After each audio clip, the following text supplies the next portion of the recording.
the Kickstart Your Coaching Edge podcast, where it's all about getting real around all things coaching. And what we know for sure is that what got you here won't get you there. You can't see the spinach in your own teeth. And finally, hang on, because this one's really deep. Once you realize that you are the traffic, everything makes complete and unadulterated sense.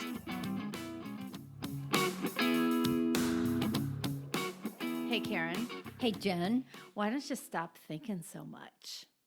I'm not thinking. All right. So in today's episode, we're going to talk more about confidence, and we're going to talk about how our head will get in the way of what it is that we really want to do. So often people will come to us and say, I need to get experience, but I don't have enough confidence to get experience. It's sort of like the whole first job thing. Like McDonald's. Well, nothing against McDonald's, but think about it. Like, seriously, your first job that you're going out into the world for, and people say, okay, how much experience you have? You're like, I don't have experience, my first job. So it's the confidence. Do you need the experience to get the confidence to get the job, or do you need the confidence, then the experience to get the job? It's almost like a vicious cycle. What comes first, confidence or experience? And because those things are so attached.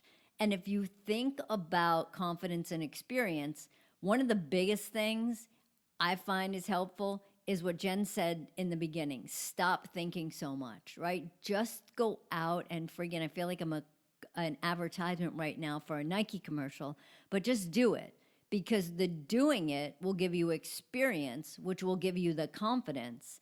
And then having the confidence, then you'll have the experience.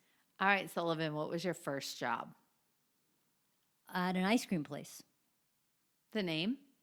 Magic Fountain. And where? Bayonne.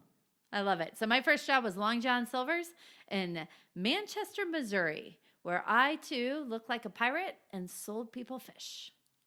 All right. All right, but you know what? The interesting thing, though, Jen, and I don't even know why I was just thinking about this, maybe like last week, 2 weeks ago or something, but I was like 16, 17 years old, but I had that kind of confidence where I'm going to show up and I'm basically going to run the place, right? So when I got that first job, I got a promotion really quick. So I was the one that was either opening the store. I was either the one closing the store. I was the one doing all the things that, all those, money things at the end of the day. But I think, though, too, it's tying it, right? It's the experience to have the confidence to know that you can do it. And I didn't know how to do it until I actually did it. So then the fun part about that then was being able to get more responsibility, which gave me more confidence, which gave me more experience. So yeah, I was just on that runaway train in a good way since I've been a kid. Love it. So let's talk about how to stop thinking so much, right?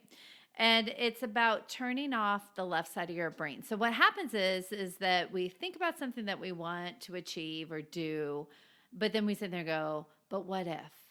Right? So what if it doesn't turn out? What if they laugh at me? What if no one hires me? What if I can't ask for money? So we take the what ifs, the not sure, it's not going to turn out right, I'm not prepared. All of that is all generated from our left side of our brain trying to put some logic into what we're trying to do. And it totally jacks us up.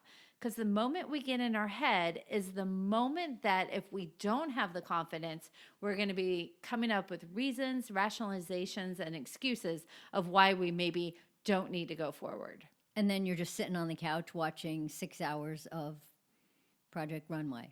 But seriously, if, and I work a lot with different people, and they've essentially set up what we've called the no thinking zones. So they have signs above their desk that it's a no thinking zone. And as soon as they start to get in their head about something, then it's just like they got to check out the no thinking zone. And the antidote, for lack of a better word, for the no thinking zone is action. It's just like do something. Do something at that point that gets you out of your head and into that action mode. And if you're going to be in your head, the place to be at this stage is the right brain, not the left brain. So the right brain is all about curiosity. It's about possibilities. It's the place that we can play and explore. So here's some questions to be able to help you as you're coaching people to stop overthinking and going into the land of exploration. Part of it is shifting it from the logic to what do you want to feel? What's your gut tell you to do? Maybe even asking them, when was the last time you didn't listen to your gut and you kicked yourself for not listening? You know, Jen, think about that though, right? I would venture to say 99% of the people on this call are going to say, oh man, yeah, you know what? I just knew it. I knew it. I knew it. My gut was telling me this and I did something else. And it kind of bit you in the ass. The other thing I think is a really interesting concept, Kara, to think about is when we're overthinking something that is taking us away from our goal. It's not bringing us closer, but taking us away. Is what do you think your logical thinking is trying to protect you from? I love that question. Yeah, I like that question too. So also being able to say, if you weren't to think and you were going to do, what exactly would be your first step? So bypassing, as Karen said, the creating that no thinking zone to get to some form of action. And if you have very low impulse control, just do it. You don't even need to think.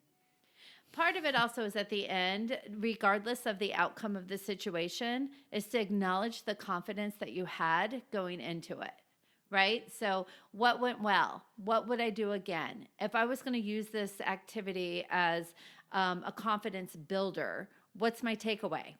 Really being able to look at everything. So often what we do is we label something a success or a failure. When we break it down, there is maybe 100 different things that we can pull out of it to be able to use it to help us build our confidence.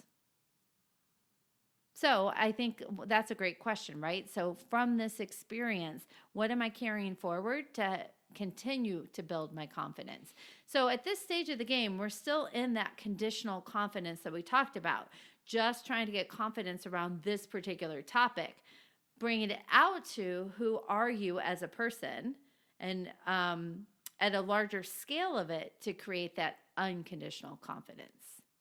It's a process. It totally is. Yeah. And you don't just get there. You got it. You got to do the work. Love it. So on that note, go do some work. Bye. Hey, everybody. Thanks for listening to the Kickstart Your Coaching Edge podcast. Craving more in-depth discussions?